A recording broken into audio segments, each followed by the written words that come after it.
espaços mais práticos, por ter muito conteúdo, mas a gente vai tentar pensar como vocês, na prática, no dia a dia de vocês, vão colocar esse conteúdo audiovisual na escola.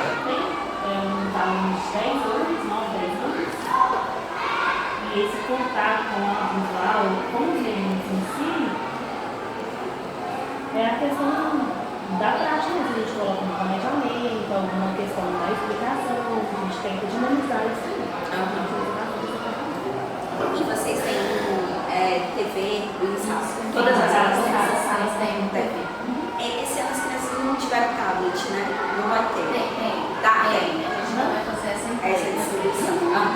Passando por essa evolução, vai acompanhando a evolução da tecnologia, mas sempre são ferramentas.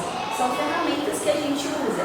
Como sempre tiveram, antes não tinha o quadro, depois teve o quadro, depois teve slide. A senhora talvez pegou, né, aquela parte de slide. Agora a gente tem um projetor, a gente tem celular. Então a gente vai incorporando isso, mas a base é ainda o contato, a oralidade, essas tecnologias de transformação mesmo da sociedade.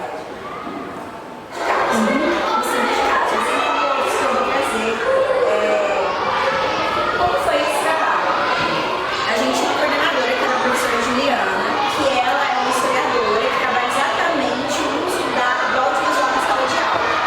E tinha o Cinema 1, que era de exibição de filmes. Então a gente fazia as duas coisas. A gente mostrava os filmes para criança, filmes como que a gente trouxe, filmes que pudessem trazer elementos que vão despertar coisas nas crianças.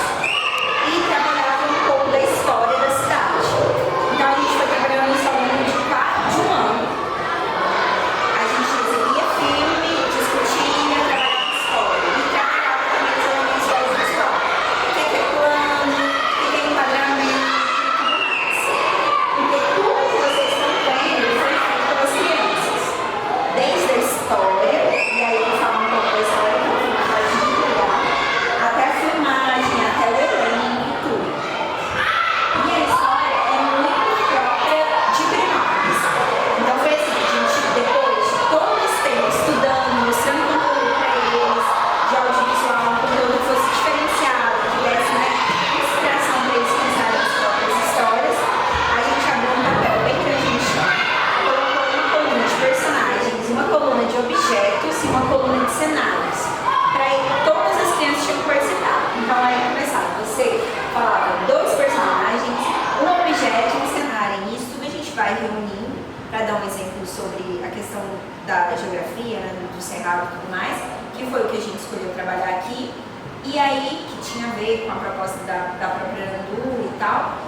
E aí você escolhe um tema, né, que não seja aleatório, que você possa trabalhar ao longo dos meses e possa, no final, produzir alguma coisa. E aí, a gente produziu um filme de ficção. É o jeito mais difícil, na verdade, de trabalhar audiovisual. Tem outras formas muito mais simples. A gente poderia, por exemplo, fazer um podcast. Poderia fazer uma sequência de entrevistas se eu escolho um tema. Vou trabalhar matemática.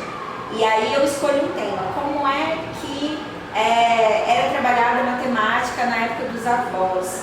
Como é que o comerciante faz?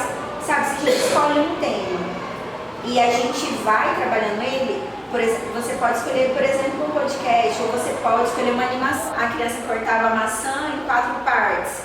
Aí ela aprendia na prática, a partir de um elemento que estava no dia a dia dela, como era a matemática na prática. Então a criança gravava e trazia isso. Ela falou que tem uns vídeos super legais. Então isso é uma forma também de uma atividade que a gente está integrando uma coisa do currículo da escola com a comunidade, com os pais que tem que ajudar, que tem que participar de uma forma até às vezes mais ativa, né, fazendo uma filmagem, escolhendo material junto com a criança e tudo mais, e trazendo depois para a escola. E juntando isso, a gente tem um registro de uma atividade que a gente usou o audiovisual como uma dessas possíveis ferramentas. Que tenha um conflito, que desenvolva, que tenha um desfecho e que tenha, em especial, uma personagem que se transforma. Você não estava aqui no filme, né, que a gente assistiu? Não, tive que socorrer lá, coordenadora, né? E aí, porque a gente assistiu um filme que era um documentário, como se fosse alguém gravando as cavalhadinhas. Aí era uma história de uma cultura popular lá daquela região. Aí gravou e a menina ia passar o reinado dela para uma outra. Então era um documentário, era uma história real de um fato que estava de fato acontecendo ali, mas a gente estava acompanhando a trajetória de uma personagem. A gente não estava só registrando aquela festa. Então é aquilo que fazia o Meninos e Reis ser um filme, né? Não ser apenas um registro, que poderia ser uma reportagem da TV Anguera, por exemplo.